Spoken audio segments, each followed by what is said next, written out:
ya habíamos visto la parte de los trastornos genéticos, trastornos inmunitarios y ahora la parte de trastornos circulatorios. Ahí debemos avanzar un poquito antes, ¿no? Vamos a repetir en todo caso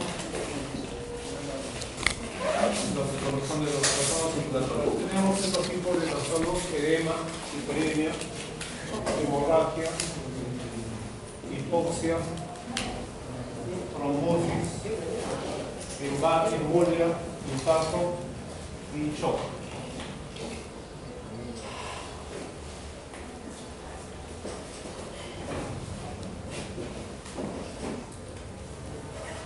¿Puedo cambiar?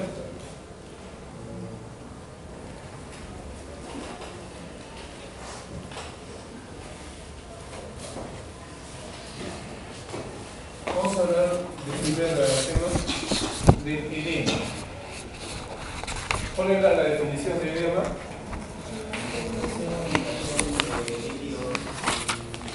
Acumulación de líquidos en los espacios intersticiales o en las grandes cavidades corporales. ¿Cuáles son los espacios intersticiales? Son los espacios intercelulares, ¿no es cierto? Y las grandes cavidades pueden ser alrededor del en el hidroperitoneo y los tórax.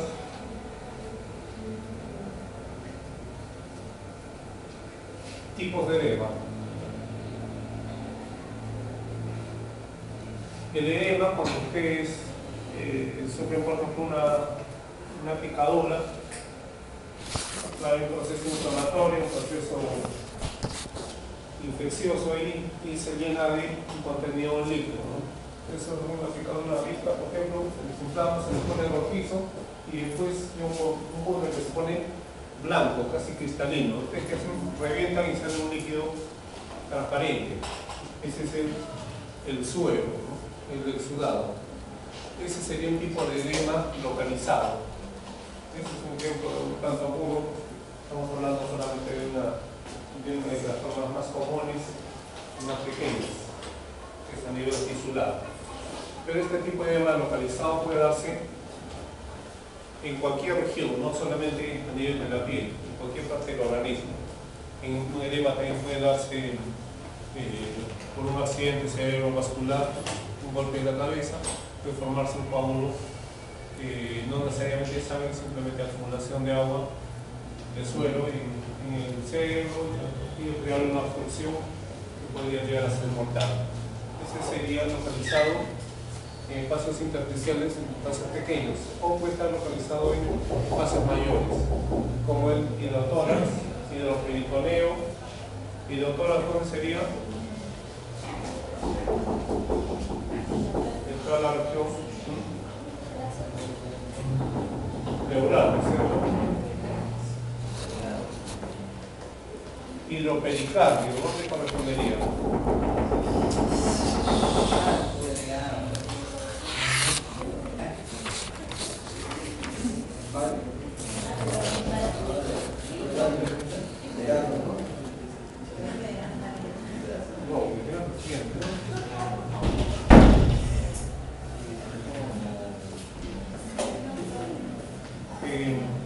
Les decía que porque esos serían los casos localizados, ¿no?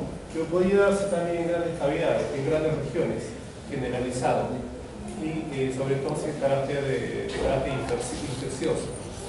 Cuando hay una infección generalizada, llamamos anasalta. Anasalta. Sí, está aquí. Anasalta. Es generalizada y es de carácter séptico, infeccioso. Generalmente los anasaltas son mortales.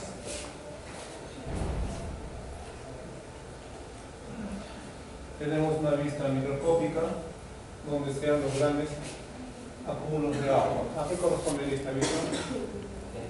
Hemos hecho un poquito de histología, dermatología.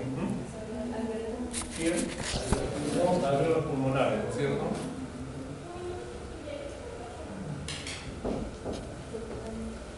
Ahí tenemos también acumulación a nivel de las manos, zonas edematosas en extremidades. ¿Cuál sería el origen de un edema? Claro, lo más común es una insuficiencia cardíaca congestiva. Y habíamos dicho, se acuerdan en clases pasadas, cuando el contenido de este suero, de este edema, es inflamatorio, lo llamamos exudato, y se caracteriza porque es rico en proteínas, en desechos celulares, en células de defensa. Mientras que no inflamatorio es el transudado y tiene básicamente suero, algún que otro resto celular. Las causas que pueden ocasionar el edema.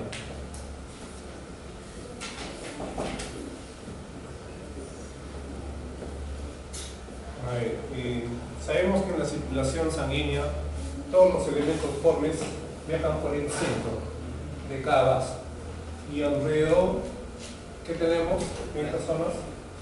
El suero.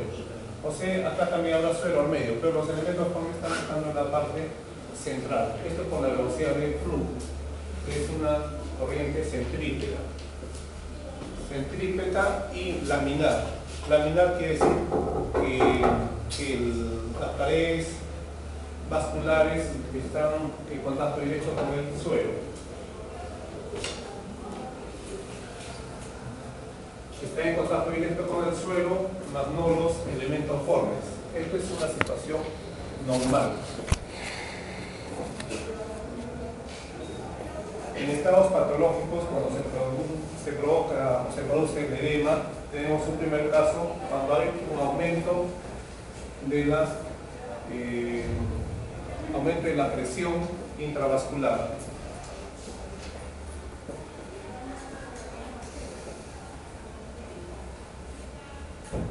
¿Qué está sucediendo aquí? ¿En qué caso se haría el aumento de la presión vascular?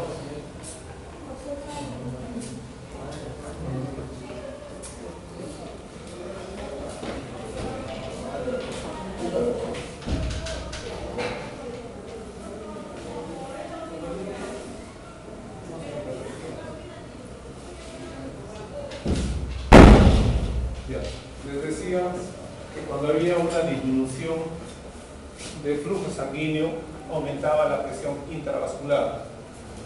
¿En qué casos habría aumento de la presión intravascular? ¿Qué es lo que puede ocasionar el edema? Una persona, por ejemplo, de mayor edad, 80 años, ¿qué sucede? Disminuye, ¿perdón? Sobrepeso.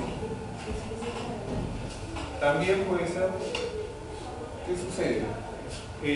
Por un lado disminuye la fuerza de contracción de las paredes de los vasos y por otro lado hay disminución del bombeo, disminución de la perfusión sanguínea.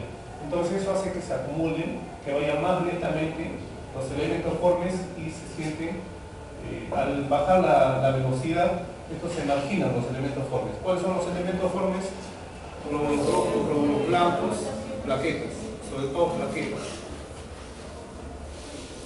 Disminuye y facilita la filtración, no solamente de los elementos formes, sino del suero, del plasma, hacia los lados. Entonces ahí se van a producir zonas de edema, de mayor acumulación de agua.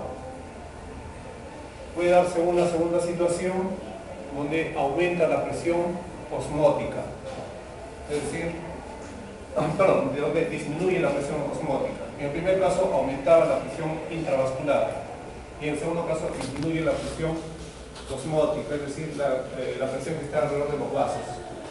Puede ser aquí normal la presión, pero como está disminuyendo los lados, entonces tiende a salir el líquido dentro de los vasos hacia afuera.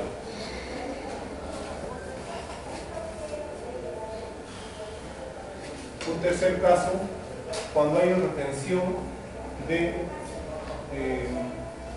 un segundito. Vamos a ver. Me olvidé de detallarles aquí. Cuando hay disminución de la presión osmótica, la causa principal generalmente es un déficit de albúmina. La albúmina es procesada ¿En qué órgano? En el hígado. Al no haber capacidad de procesamiento, cuando hay tipo albuminemia, entonces tiende a acumularse, a disminuir la presión intravascular y aumentar, para disminuir la presión osmótica y aumentar la presión vascular. En otro caso, el tercer caso es cuando hay una retención de sodio y agua. Aquí también hay una descomposición generalmente a nivel glomerular. Es decir, el organismo no tiene capacidad suficiente para realizar la filtración correctamente a nivel renal, a partir de los glomérulos. Entonces hay un exceso excedente de agua. ¿Por qué? Porque tanto el sodio o las sales de sodio no permiten el retorno hacia el vaso y el agua se va acumulando en las paredes, en el tejido intersticial. Y finalmente tenemos por una obstrucción linfática. Obstrucción linfática ya sea por presencia de tumores o puede ser por procesos inflamatorios. Ambos casos pueden favorecer la obstrucción linfática. Morfología. Aquí tenemos el edema que vamos a una pierna, correspondería seguramente a una disminución, una alteración del retorno venoso. ¿Qué puede alterar este retorno venoso? La postura, una deficiente circulación sanguínea, un accidente, un traumatismo. Este es un tipo de edema subcutáneo. Aquí tenemos otro tipo de edema subcutáneo también, que sea en la región palpebral. ¿Por qué? Porque tiene una matriz laxa que permite que rápidamente se evidencie a nivel de los párpados. Esto correspondería a un tipo de edema subcutáneo. Tenemos otro tipo de edema, el edema pulmonar, que puede darse, por ejemplo, o que se da en los pulmones, donde vemos una saturación de los alveolos pulmonares, tanto por sangre como por zonas más translúcidas, que lo hemos visto inclusive en la práctica, zonas edematosas, contenido seroso. Muchas veces puede ser purulento. ¿En qué caso sería, por ejemplo, un edema pulmonar, un accidente automovilístico?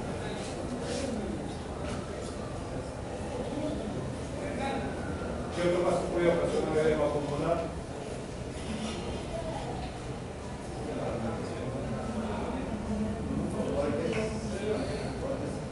Golpes, pero también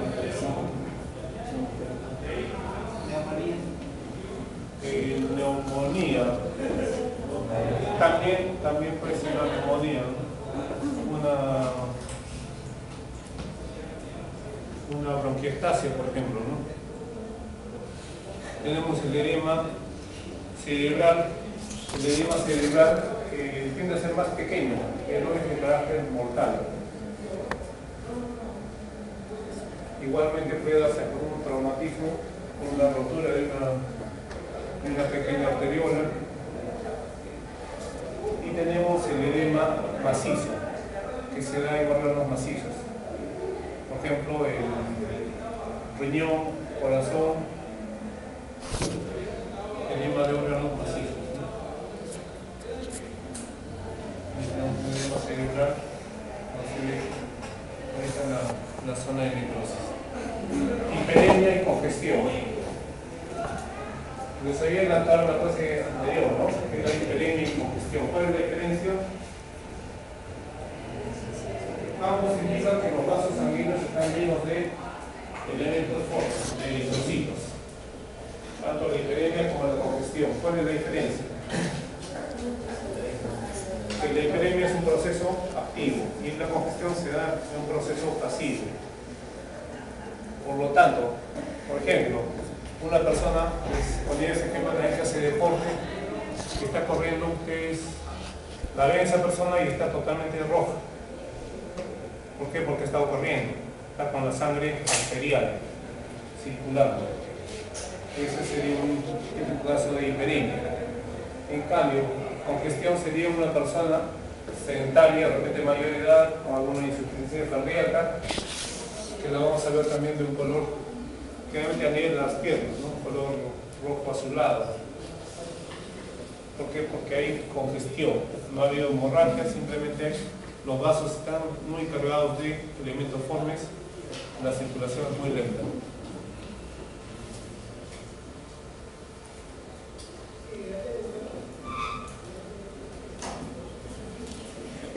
Esta imagen correspondería entonces a hiperemia o congestión a nivel de las encías.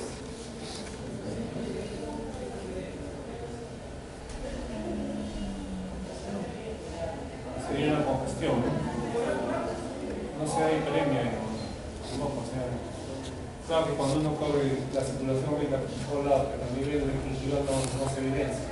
Aquí, ¿cuál es el riesgo? Que se confunda con una gingivitis y aquí con una periodontitis. Al margen de que haya o no haya periodontitis, observamos una congestión generalizada. Puede ser de origen periodontal o de congestión.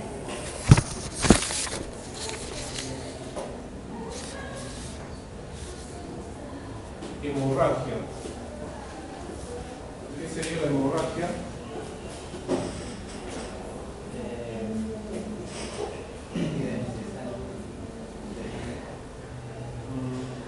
Hemorragia es la extravasación, ¿no?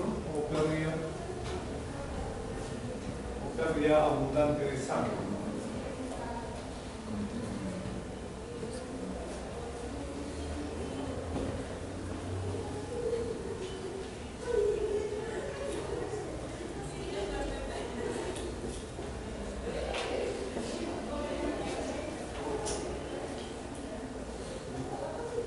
¿Qué es lo que ocasiona una hemorragia? La rotura de los vasos.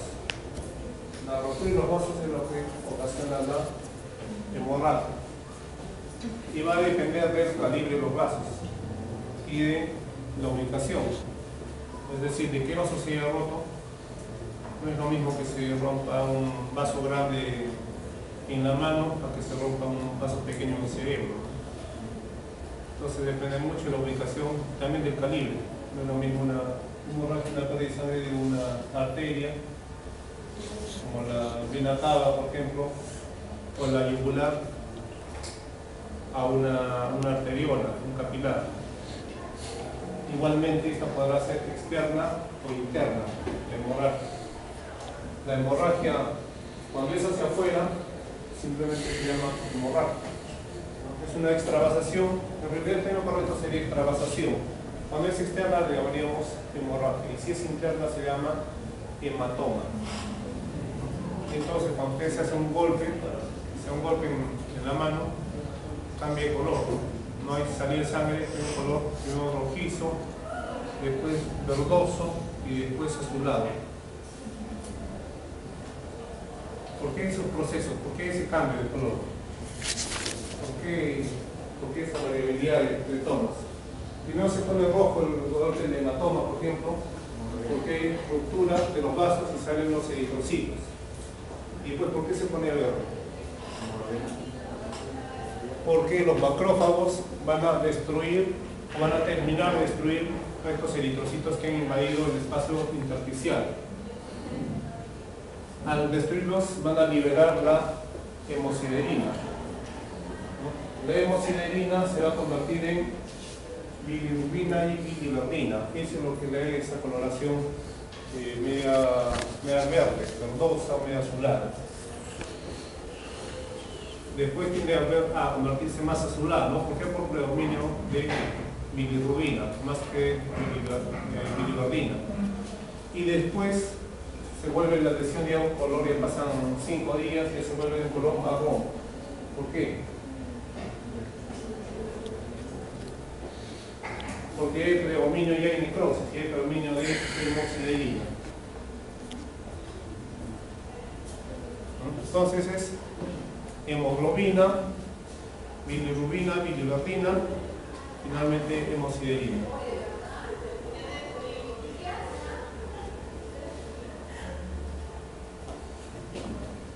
Y vemos esta despasación masiva.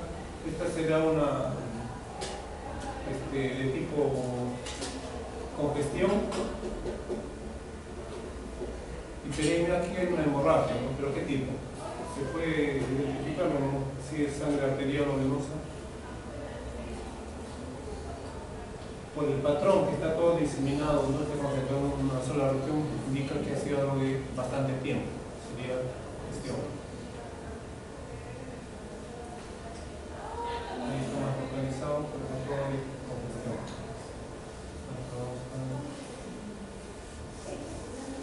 Tipos. De acuerdo al tamaño, estas pérdidas de sangre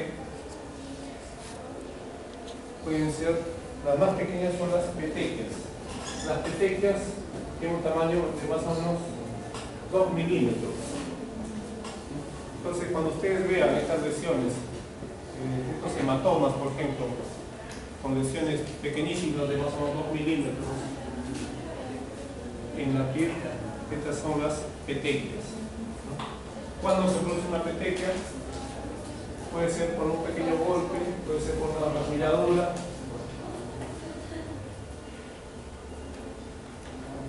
puede verse también, está un poco relacionado en sí con factores de insuficiencia cardíaca por el tamaño.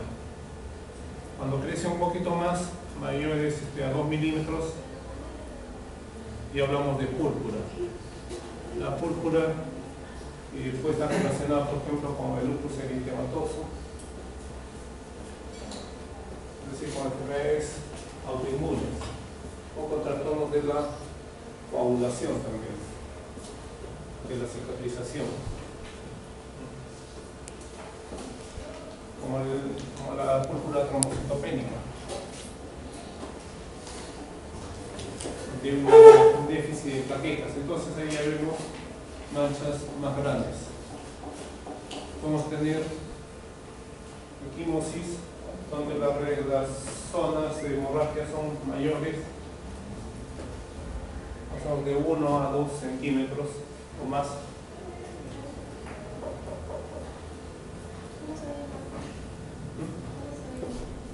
Equimosis. Si quieren.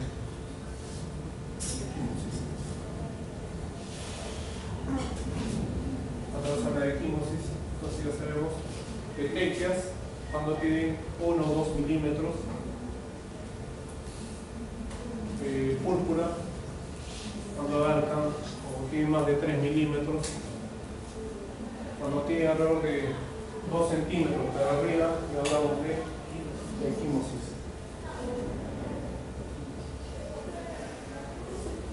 Tenemos las mayores acumulaciones, aquí hay otra zona de equimosis diseminada. ¿Cuál ha sido la causa de estas equimosis?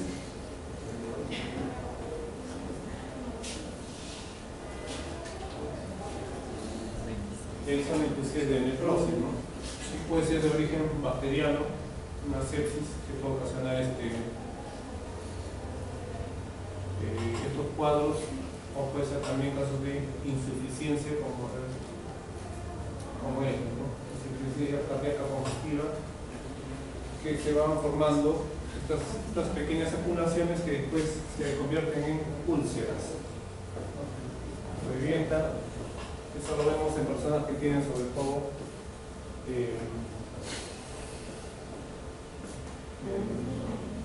enfermedades de las venas.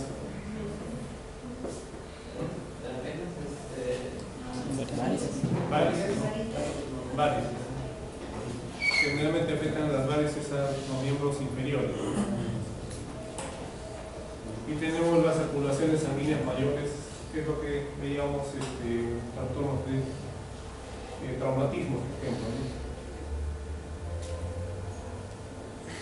No confundan, ¿no? Habíamos hablado anteriormente de hidropericardio, este es hemopericardio. Aquí el contenido es sanguíneo, ¿no? Una gran extravasación alrededor del corazón. Ahí vemos todo el coágulo que se ha formado. Con la vía de tórax.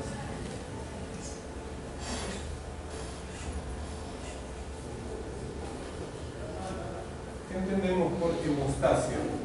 Capacidad o conjunto de células que hacen la esterilización. Hemostasia. Ahí son conceptos diferentes. El compañero dice que viene a ser una especie de tapón, ¿no? Usted dice que es un equilibrio. Hemostasia en realidad viene a ser, es un tapón natural, normal. Una respuesta habitual, considerada como normal. ¿Por qué? Porque no es una respuesta exagerada del organismo frente a una lesión. Se rompe un vaso y se produce la hemostasia, es decir, el organismo trata de reparar esa región. Aquí vemos una hemostasia artificial, ocasionada quirúrgicamente, ¿no? Pero consiste en eso, en cerrar, en crear un tapón circulatorio para que no haya pérdida de sangre. ¿Cómo es que se produce la hemostasia? Ustedes ya saben eso, ese mecanismo que se nos habrán hecho en varios cursos, ¿no? Toda la cascada de la coagulación. ¿En qué consiste? Formación de coágulos, pero ¿a partir de qué? La tromboplastina está activada. Los factores de la coagulación, ¿cuáles son? Factor 5, factor alfa, factor 12, factor 7.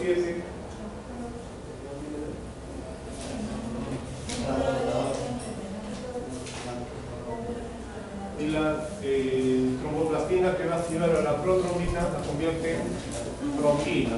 Y la trombina actúa sobre el fibrinógeno para convertirlo en fibrina.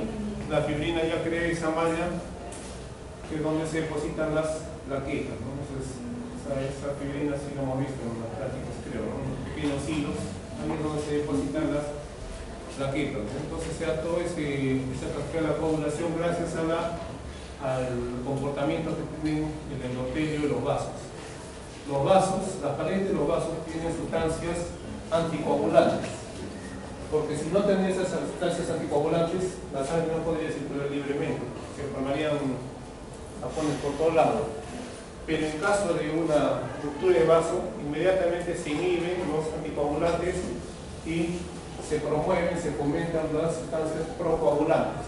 Entonces, eso hace que todos los elementos formes se atraigan, se sientan atraídos a la zona de la lesión.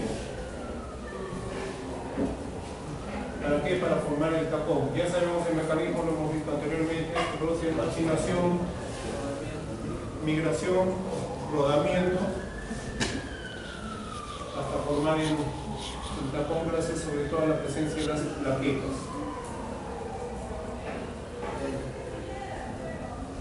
Cascada de la coagulación. Nuestro proceso más resumido en el texto.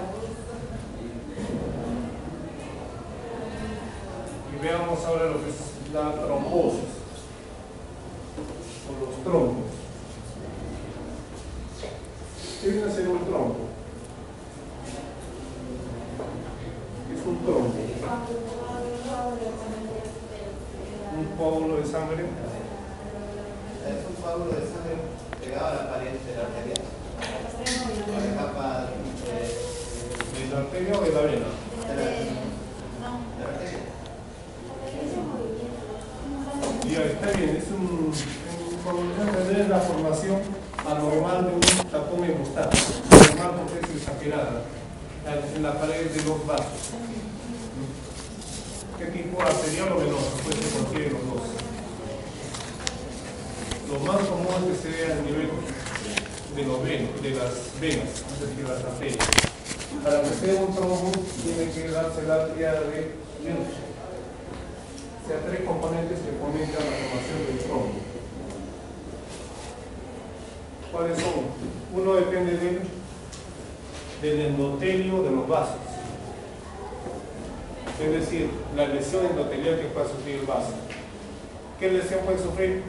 Lo más común, un traumatismo. digamos, lo más común de entender, lo más fácil de entender, que se rompa un vaso, se fomente ahí la reparación y luego la reparación excesiva y se fomente un trombo.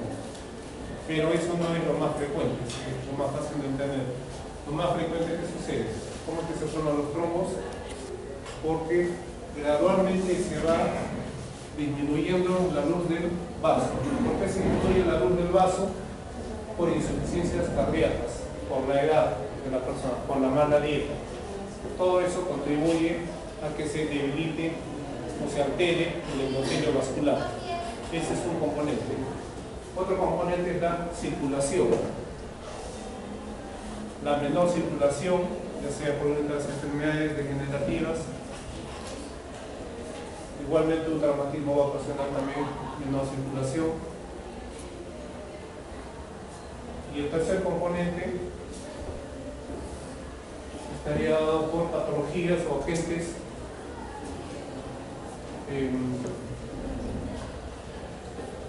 agentes anticoagulantes que van a favorecer también la acumulación, la obstrucción de los vasos. Vamos a ver los tipos de trombos que se puedan dar. Lo más común es que se ve el trombo de tipo mural. Mural significa que este trombo se forma alrededor de las paredes del vaso. Es como si estarían echando ustedes en un tubo de desagüe, por ejemplo, un tubo de plástico, están pintando por dentro. Pintan y pintan todas las paredes hasta que se va reduciendo el calibre de los vasos. Es así como se forma el trombo mural.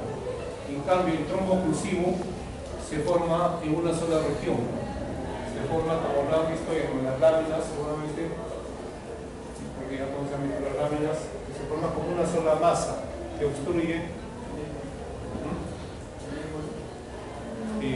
Claro, todavía no se llama émbolo, ¿no?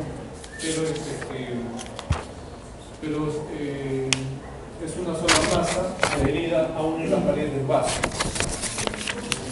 Asimismo, estos trombos se les clasifica como trombos blancos y trombos rojos. Los blancos generalmente son de tipo arterial y los rojos son trombos venosos. Los trombos blancos se desarrollan en sentido contrario a la circulación, mientras que los trombos rojos, los trombos venosos, se desarrollan o van creciendo en el mismo sentido que la circulación. Es decir, el retorno venoso, por ejemplo, la sangre que retorna de los pies hacia el corazón o hacia los pulmones, en ese retorno el trombo va creciendo de abajo hacia arriba, es decir, en el mismo sentido de la circulación. ¿Por qué? Porque el retorno es más lento y se va adhiriendo progresivamente las paredes, es decir, en donde hay mayor presión hacia una zona de menor presión. Aquí tenemos un corte histológico. ¿Cómo ocurre la degeneración de un trombo? Cómo se va formando el trombo y va ocasionando la oclusión de las paredes. No solamente por la ruptura de un vaso sanguíneo donde había un exceso de eritrocitos, exceso de plaquetas, etc.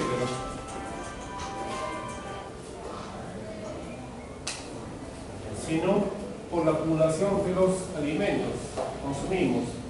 Grasas, por ejemplo, consumo excesivo de sal, harinas, todo eso favorece la oclusión progresiva del trombo y que se genera en una persona mayor en una aterosclerosis. No confundan el término aterosclerosis con arteriosclerosis. Atero viene de ateroma, ¿no? ¿Qué es un ateroma? Placa de, no solamente grasa, hay desechos celulares también, ¿no? Mientras que una arteriosclerosis ya sería a nivel de las arterias nada más, ¿no? Hace alusión a eso. Entonces se va cerrando la luz hasta que se va a producir una zona de isquemia, o se va a desprender.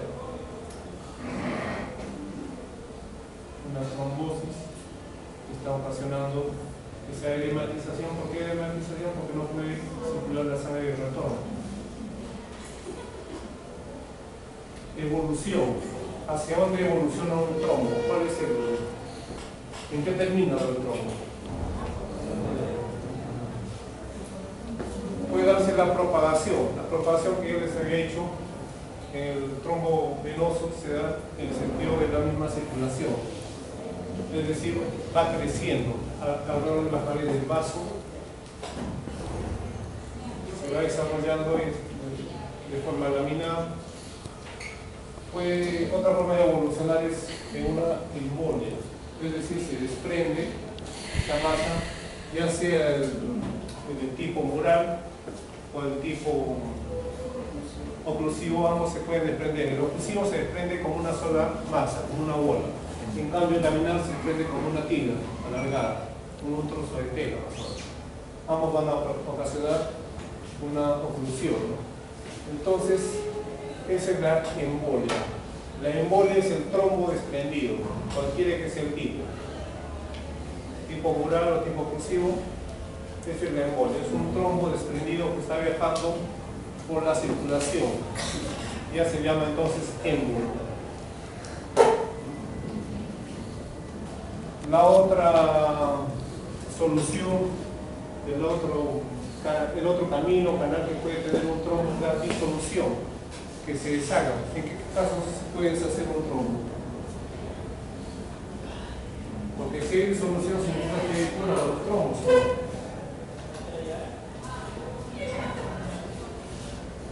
Cuando el trombo es demasiado pequeño, con sustancias anticoagulantes.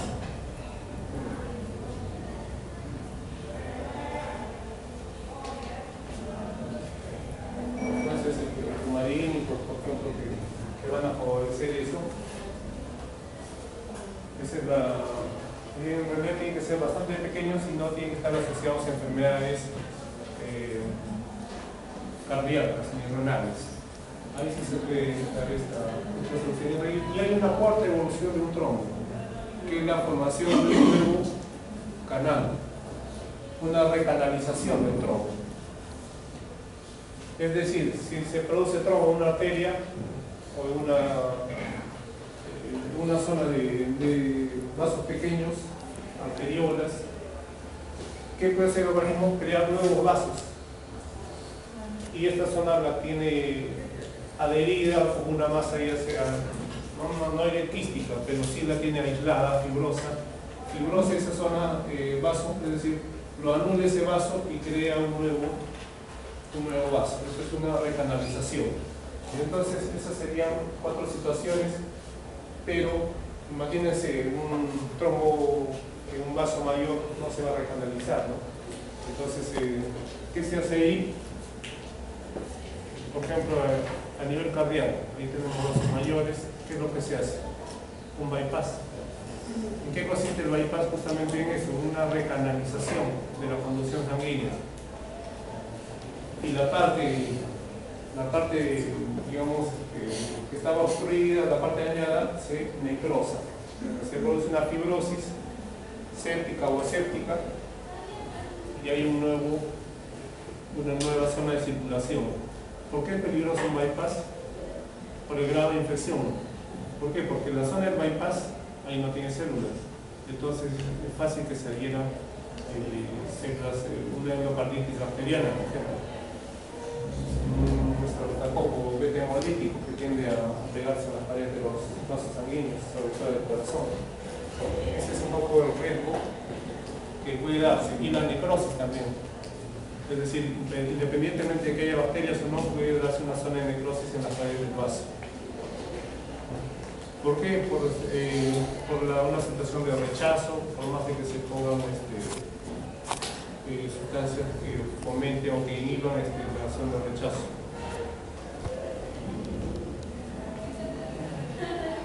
Embolia. Entonces ya habíamos definido al trombo y en parte al embolia, ¿no? ¿Qué sería el embolia? Una obstrucción ocasionada por un émbolo.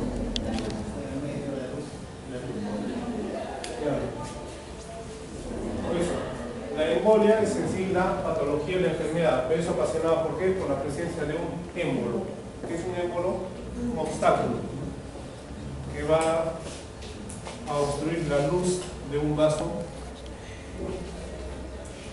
sanguíneo. ¿Cuándo ocurre esto? Cuando el vaso de donde se entra es más grande que los vasos que le siguen, ¿no? Entonces se desprende un émbolo y de pronto tiene una bifurcación de dos vasos menores o tres vasos. Entonces no puede pasar por ahí y ya queda atracado, queda atascado en esa zona. Ahí se produce la embolia. Mientras no se produzca la embolia, tenemos un émbolo en circulación. Embolia ya es la patología de la enfermedad. Dicho esto, tenemos diferentes tipos de embolia. Tromboembolia pulmonar, circulatoria, grasa gaseosa y de líquido amniótico.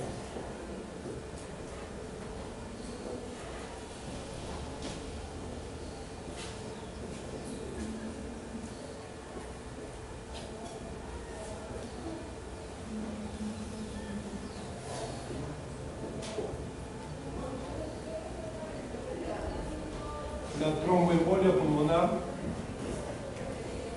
se da en pacientes también con enfermedades cardíacas, insuficiencias cardíacas, en pacientes también, en pacientes por ejemplo que tengan una tuberculosis, es decir, que tenga una menor capacidad pulmonar, en pacientes que tienen trastornos de la circulación menor, es decir, la circulación que se da o el intercambio gaseoso que se da a ese nivel, ¿no? En los pulmones. Es uno de los casos de tromboembolia o de embolia frecuentes. La tromboembolia circulatoria la encontramos sobre todo en pacientes con insuficiencia cardíaca, insuficiencia renal, pacientes con glomerulonefritis, pacientes con hipertensión arterial,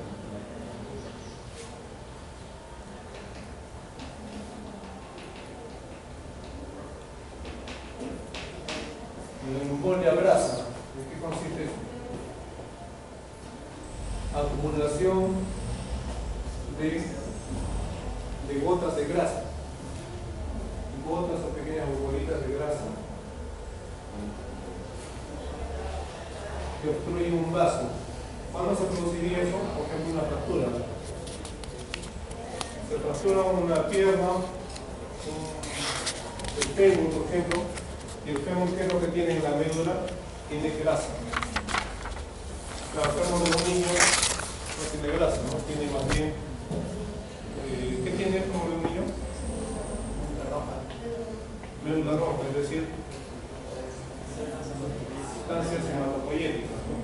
Pero una persona mayor, una persona ya de la edad de ustedes para arriba, solamente tiene grasa, o hay pirámide de células grasa. Entonces se puede quebrar un hueso y la grasa entra en la circulación y puede provocar una embolia. Embolia gaseosa. Cuando sea en los submarinistas. ¿Por qué? Porque se forman burbujas de oxígeno en los vasos, ¿no? Que van a actuar como émbolos. ¿Y por qué se forman burbujas de oxígeno? Claro, por la diferencia de presión, pero ¿por qué? ¿De dónde aparecen las burbujas de oxígeno?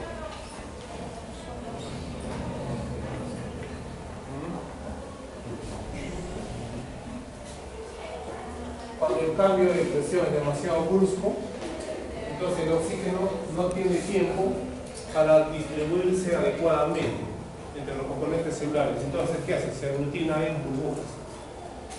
Es lo mismo que ustedes hacen al agitar una gaseosa. Cambian la presión y cómo se aglutina en burbujas. Entonces, esos cambios de presión tienen que darse lentamente, ¿no? Tienen que darse molas, dependiendo de la diferencia de presión que haya sufrido porque haya estado sometido en submarinismo. La embolia de líquido amniótico. Esto cuando se produce en pacientes con personas embarazadas, cuando se traspasa el líquido amniótico y entra la circulación sanguínea. Entonces ahí también pasó el complemento. Estas ya son situaciones escasas, en cambio las dos primeras sí son frecuentes.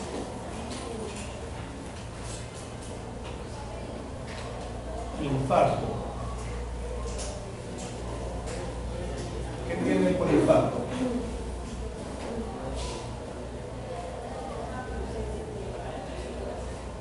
Ausencia de circulación, o sea, sería una zona de isquemia. Infarto es una región de isquemia. Hay infarto cardíaco, hay infarto cerebral. Una zona de isquemia, es decir, que no llega la sangre por cualquier causa, traumatismo, bacteriano, una enfermedad degenerativa. ¿No? También puede ocasionar un infarto. ¿Qué sucede en el infarto? Al no llegar la sangre, ya sea por una obstrucción, puede ser por un émbolo, por una hemorragia, por lo que sea, hay una zona que le llamamos isquémica. Porque no recibe oxígeno. Alrededor de esa zona isquémica se produce la necrosis. Como vemos en la flecha, aquí se está produciendo la región de necrosis y todo lo que está hacia adelante ya sería una zona de isquémica, ¿no? La isquémica tiene que tener necesariamente necrosis, pero ¿qué pasa si la isquemia es pequeña? Inmediatamente el organismo crea nuevos vasos para restablecer la función de esa zona. Pero si es demasiado grande no puede restablecer, ya viene la muerte del paciente. Entonces va a depender mucho de la zona y del volumen. Igualmente no es lo mismo un infarto cardíaco cerebral que una zona de infarto que se ve en el brazo. Puede darse un infarto también en el brazo. ¿Por qué? Por una falta de circulación. Por ejemplo, el veneno de una serpiente va a ocasionar una zona de isquemia, de infarto. No circula la sangre y se empieza a endurecer el brazo y se necrosa esa zona, pero el paciente puede vivir. No es lo mismo que haya un infarto mucho más pequeño, pero a nivel cerebral o del corazón. Ahora el infarto, muchas veces hemos escuchado este término infarto, decimos una vez sufrió un infarto cardíaco y sigue vivo. ¿Cuántos infartos puede soportar una persona? Nosotros puede soportar un solo infarto, ¿no? Yo tengo que soportar 5 o 6 infartos. En cada infarto, como hay una necrosis, hay muerte de las células cardíacas, o de las células musculares. Esa zona ya no se puede regenerar. Entonces el corazón empieza a vivir con las otras células que le quedan, utiliza las otras células nada más. Un segundo infarto va a crear otra zona de necrosis, otra zona fibrosada del corazón, y así, hasta 3, 4, después el corazón ya no puede ir más, no puede ir solamente con tejido fibroso que no tiene la capacidad de contraerse, de bombear, de hacer toda la función del tejido cardíaco, y el paciente muere. Entonces esto para que lo tengan en cuenta cuando ustedes atiendan a sus pacientes, sepan que ha sufrido 1 o 2 infartos y ya saben que tiene un paciente que puede volver a sufrir un infarto y ya no levantarse más.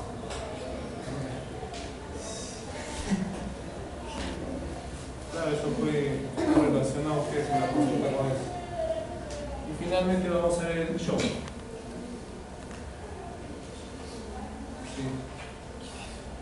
Shock. ¿Qué es el shock?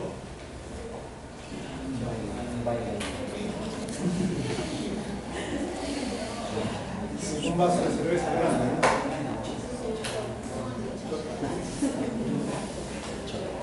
Es el shock. Es una región de hipoperfusión.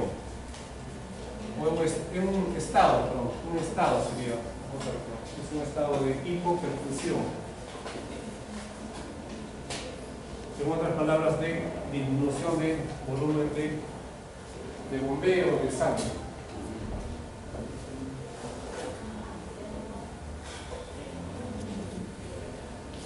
Y después de eso tenemos un shock hipovolémico cuando disminuye la cantidad de sangre que llega, por ejemplo, al cerebro.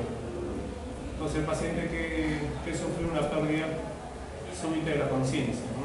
Eso sería un síncope. Un desmayo sería una pérdida temporal de la conciencia, ¿no? El síncope es como un mareo nada más. En el desmayo ya el paciente no se acuerda, parte y pierde totalmente la conciencia. Y en algunos casos se estaría dando un shock hipovolémico. Pero puede haber otro tipo de shock también, shock neurogénico. ¿Cuándo sería un shock neurogénico? Por el uso, por ejemplo, de la anestesia o cuando hay un shock que afecte a las células nerviosas. Puede darse un shock anafiláctico cuando hay refusión, hay reacción. Claro, hay una reacción de hipersensibilidad a la gente, ¿no? A la gente. Ya vemos medicamento, antibiótico, anestesia.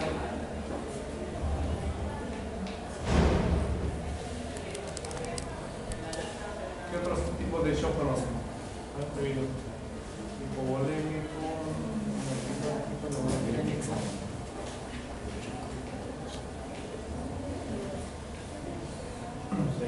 Pero lo que está relacionado a enfermedades cardíacas, a trastornos circulatorios, lo más frecuente es que después de un infarto o de una embolia se produzca un shock. Un shock por una obstrucción, por una pérdida de volumen sanguíneo, no llega al cerebro. ¿En cuánto tiempo muere el cerebro? Las células cerebrales. Están viendo muchas películas. Las células, por ejemplo, los fibroblastos, el tejido fibroso puede, después de producir la muerte del paciente, puede tener todavía vida durante horas. En cambio, las células nerviosas, alrededor de máximo unos 8 minutos, ¿no? Entonces, cuando están muertos, pero van a estar ahí con vida todavía en la mente, como van a ser totalmente echados, conscientes de lo que nos está pasando, y tienen que estar 8 minutos hasta estar tranquilos, pero sí hay otros órganos que sí mueren inmediatamente, ¿no? Por ejemplo, todo el sistema hematopoyético, lo que se afecta, el corazón, todo eso va a morir inmediatamente, ¿no? En el caso de, les decía, las células nerviosas, demora un poco más. No hay mucha precisión sobre este estudio, pero sí, la parte del cerebro está un poquito aislada, tiene una situación especial. Y en todo caso muere por necrosis liquefactiva, ¿no? Pero más o menos un tiempo de más o menos 8 minutos, hasta que ustedes pierdan totalmente la conciencia.